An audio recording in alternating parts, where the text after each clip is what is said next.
जयंती के उत्सव का आयोजन उस व्यक्ति में विद्यमान सद्गुणों को याद करने के लिए किया जाता है। दत्तात्रेय ने सृष्टि में उपस्थित समस्त समष्टि से ज्ञान प्राप्त किया था। अत्रेय ऋषि की कोई संतान नहीं थी, इसलिए उन्होंने दत्ता को गोद ले लिया। दत्ता या दत्त का अर्थ होता है दिया हुआ, पाया हुआ या अपनाया हुआ। इसलिए जब कोई किसी बच्चे को गोद लेता है तो उसे दत्त स्वीकारा कहा जाता है।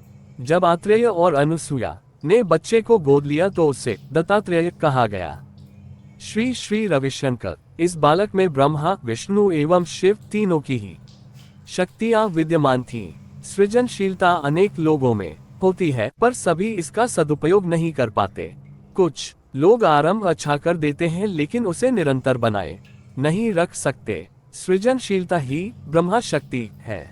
यदि भीतर ब्रह्मा शक्ति नहीं है तो हम सृजन तो कर लेते हैं, परंतु उसे कायम रखना नहीं जानते। किसी काम या बात को बनाए रखना, कायम रखना विष्णु शक्ति है।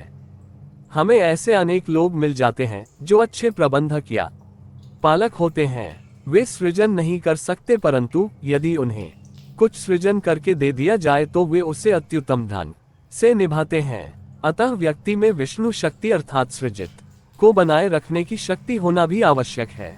इसके बाद आती है शिव शक्ति, जो परिवर्तन या नवीनता लाने की शक्ति होती है।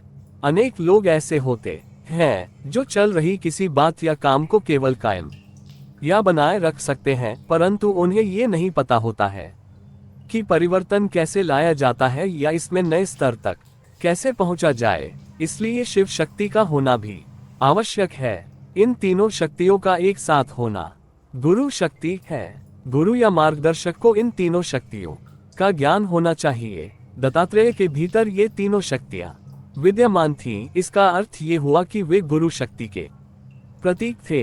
मार्गदर्शक, सृजनात्मकता, पालनकर्ता एवं परिवर्तनकर्ता, सभी शक्तियां एक साथ। दत्तात्रेय ने समस्त सृष्टि का अवलोकन किया और सबसे ज्ञान अर्जित। श्रीमद् भागवत में उल्लिखित है कि ये बहुत ही रोचक है कि उन्होंने कैसे एक हंस को देखा और उससे कुछ सीखा। उन्होंने कौवे को देखकर भी कुछ सीखा और इसी प्रकार एक वृद्ध महिला को देखकर भी उससे ज्ञान ग्रहण किया।